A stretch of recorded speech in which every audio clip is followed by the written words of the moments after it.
హైదరాబాద్లోని ఫిలిం ఛాంబర్లో ఆదివారం నాడు ఒక్కసారిగా వాతావరణం వేడెక్కింది. ఫిలిం ఛాంబర్ సాక్షిగా శేఖర్ మాస్టర్, జానీ మాస్టర్ వర్గాల మధ్య జరిగిన గొడవ, తోపులాట ఇప్పుడు టాలీవుడ్ ఇండస్ట్రీనే ఒక్కసారిగా షేక్ చేసింది. పోలీసులు వచ్చి సర్ది చెప్పేంత వరకు పరిస్థితి అదుపు తప్పిందంటే అక్కడ గొడవ ఏ రేంజ్లో జరిగిందో అర్థం చేసుకోవచ్చు. Jani master wife Sumalatha dancers అసోసియేషన్లో ఇష్టమొచ్చినట్టు చేస్తుందని మొదలైన ఈ గొడవ బౌన్సర్లు, పోలీసులు ఒకరినొకరు నెట్టుకుంటూ Shekar master and Jani master పెద్ద పెద్దగా అరుచుకుంటూ ఇది నా ఇష్టం, ఇది నా ఆఫీస్ అని చెప్పే రేంజ్కి వెళ్ళింది. అసలు బెస్ట్ ఫ్రెండ్స్లా ఉండే వీళ్ల మధ్య ఇంత పెద్ద గొడవ ఎందుకు జరిగింది? జానీ మాస్టర్ వైఫ్ సుమలతే ఈ గొడవకు కారణమా? డబ్బు కోసమే జానీ మాస్టర్ లోకల్ డాన్సర్స్ని తొక్కేస్తున్నాడా? యూనియన్లో సడన్గా జరుగుతున్న బై ఎలక్షన్స్ వెనుక సీక్రెట్ ఏంటి అనే విషయాలను ఈ వీడియోలో డీటెయిల్గా చెప్పబోతున్నాను. ఎక్కడా స్కిప్ చేయకుండా చివరి వరకు చూడండి. Tollywood film and TV dancers అసోసియేషన్లో ఆదివారం నాడు జరిగిన గొడవ ఎవరూ ఊహించనిది. ఒకప్పుడు ఇండియన్ సినిమా ఇండస్ట్రీలో ప్రభుదేవా, లారెన్స్ లాంటి దిగ్గజాలకు ఎంత క్రేజ్ ఉండేదో ఇప్పుడు శేఖర్ మాస్టర్, జానీ మాస్టర్కు అంతటి డిమాండ్ ఉంది. ఎంతో స్నేహంగా ఉండే వీళ్ళిద్దరి వర్గాల మధ్య ఇప్పుడు పచ్చగడ్డి వేస్తే భగ్గుమనే పరిస్థితి వచ్చింది. ఈ తాజా గొడవలకు మెయిన్ రీజన్ జానీ మాస్టర్ భార్య, డాన్సర్స్ అసోసియేషన్ ప్రస్తుత అధ్యక్షురాలు సుమలతాదేవి. గతేడాది డిసెంబర్లో సుమలత ప్రెసిడెంట్గా ఘనంగా ఎన్నికైనప్పటినుంచి ఆమె వ్యవహార శైలిపై తీవ్ర విమర్శలు వస్తున్నాయి. ఆమె ఏకపక్షంగా నిర్ణయాలు తీసుకుంటున్నారని, ఎవర్నీ సంప్రదించడం లేదని ఆరోపిస్తూ ఏకంగా 10 మంది కమిటీ సభ్యులు తమ పదవులకు, అసోసియేషన్కు రాజీనామా చేశారు.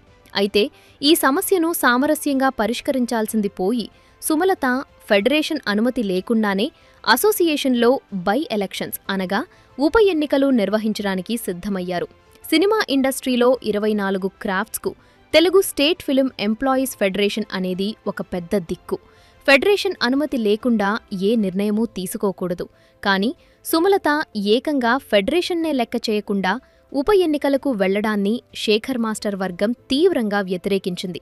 ఇదే విషయమై ఇరు వర్గాలు ఫిలిం ఛాంబర్లోని ఆఫీస్ దగ్గర తీవ్రస్థాయి వాగ్వాదానికి, తోపులాటకు దిగాయి. నా ఆఫీసుది, నా ఇష్టం అని ఒకరిపై ఒకరు అరుచుకోవడం, ఒకరినొకరు నెట్టుకోవడంతో పరిస్థితి ఉద్రిక్తంగా మారి చివరకు పోలీసులు వచ్చి సర్ది చెప్పాల్సి వచ్చింది. ఇక ఈ గొడవ తర్వాత శేఖర్ మాస్టర్ స్వయంగా మీడియాతో స్పందిస్తూ కీలక వ్యాఖ్యలు చేశారు. ఆయన మాటల్లో చెప్పాలంటే, మన సినిమా ఇండస్ట్రీలోని 24 క్రాఫ్ట్స్కు ఫెడరేషనే అత్యంత ముఖ్యం. మనకు ఏ కష్టం వచ్చినా వాళ్లకే చెప్పుకుంటాం. ఇప్పుడు అసోసియేషన్లో ప్రెసిడెంట్కు, సెక్రటరీకి అస్సలు పడటం లేదు. వాళ్ల తీరు నచ్చకే ఫెడరేషన్ వాళ్లు వచ్చి ఎన్నికల్లో బాయ్కాట్ చేశారు. మనకు పెద్ద దిక్కుగా ఉన్న ఫెడరేషన్ వాళ్లే బాయ్కాట్ చేస్తే మనం ఎలా ఉంటాం? ఫెడరేషన్తోనే మనం పనిచేయాలి కాబట్టి మేమంతా బయటకు వచ్చేశాం అని ఆయన చాలా స్పష్టంగా చెప్పారు.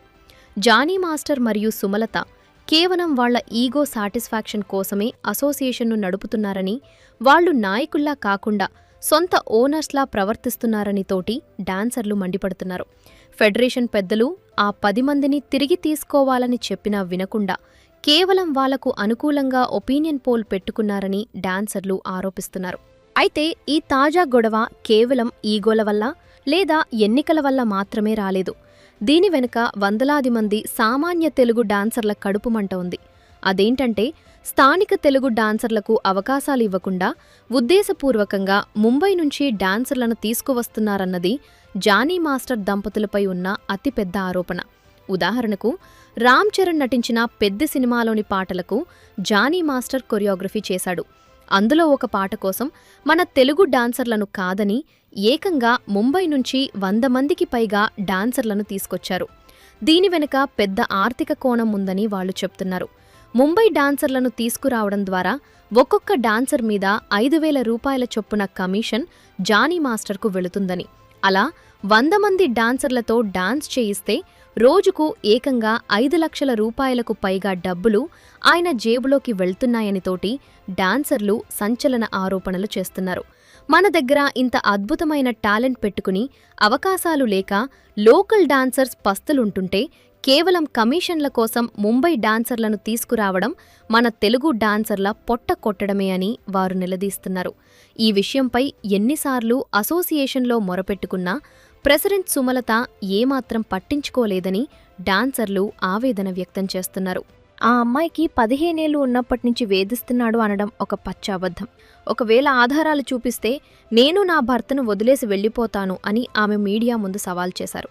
ఇదంతా తన భర్త ఎదుగుదలను ఓర్వలేక ఆయన కెరీర్ను నాశనం చేయటానికి చేసిన రాజకీయ కుట్ర అని, లవ్ జిహాద్ లాంటి మతపరమైన ఆరోపణల్లో ఎలాంటి నిజం లేదని ఆమె కొట్టిపారేశారు. ఆ బాధితురాలు గతంలో ఎన్నో ఇంటర్వ్యూల్లో తన కెరీర్కు జానీ మాస్టరే కారణమని చెప్పిందని, ఇప్పుడు అకస్మాత్తుగా ఎందుకు ఫిర్యాదు చేసిందని సుమలత ప్రశ్నించారు. ఇక్కడ మనం గమనించాల్సిన అత్యంత ఆసక్తికరమైన ట్విస్ట్ ఏంటంటే, ఆదివారం నాడు డాన్సర్స్ అసోసియేషన్ ఆఫీస్ దగ్గర జానీ మాస్టర్ మరియు శేఖర్ మాస్టర్ వర్గాల మధ్య తీవ్రస్థాయి గొడవ జరుగుతున్న సమయంలో జానీ మాస్టర్పై లైంగిక వేధింపుల ఆరోపణలు చేసిన ఆ బాధితురాలు శ్రేష్ఠి వర్మ కూడా సరిగ్గా అక్కడే ఉండటం, పైగా ఆమె శేఖర్ మాస్టర్ వర్గం వైపు నిలబడటం ఇండస్ట్రీలో మరింత చర్చకు దారితీసింది. జానీ మాస్టర్ జైలు నుంచి బయటకు వచ్చిన తరువాత తన మీద ఒక పెద్ద కుట్ర జరిగిందని చెప్పారు. ఇప్పుడు ఆ అమ్మాయి శేఖర్ మాస్టర్ వర్గంతో కలిసి కనిపించడంతో ఆ కుట్ర వెనుక ఏమైనా శేఖర్ మాస్టర్ హస్తం ఉందా అనే అనుమానాలు కూడా ఇప్పుడు కొందరు నెటిజన్లలో కలుగుతున్నాయి. ఏది ఏమైనా ఒకప్పుడు ఒకరికొకరు ఎంతో అండగా ఉన్న ఈ రెండు వర్గాలు ఇప్పుడు ఇలా బద్ధశత్రువులుగా మారడం నిజంగా ఎంతో ఆశ్చర్యకరం. మొత్తానికి చూసుకుంటే ఒకప్పుడు ఐక్యతకు మారుపేరుగా ఉన్న Telugu film and TV dancers association ఇప్పుడు రెండు ముక్కలైంది. ఒక పక్క పోలీస్ స్టేషన్లలో, కోర్టులలో నడుస్తున్న పాక్సో కేసు వివాదం ఒక స్టార్ కొరియోగ్రాఫర్ ఇమేజ్ను దెబ్బతీస్తే, మరోపక్క ఆయన భార్య సుమలత అధ్యక్షురాలిగా తీసుకుంటున్న ఏకపక్ష నిర్ణయాలు వందలాది మంది స్థానిక డాన్సర్ల భవిష్యత్తును ప్రశ్నార్థకం చేస్తున్నాయి. ఫెడరేషన్ పెద్దలను కాదని బై ఎలక్షన్స్ పేరుతో జరుగుతున్న ఈ ఆధిపత్య పోరులో నిజంగా నష్టపోతున్నది మాత్రం అవకాశాలు లేక అల్లాడుతున్న మన సామాన్య డాన్సర్లే.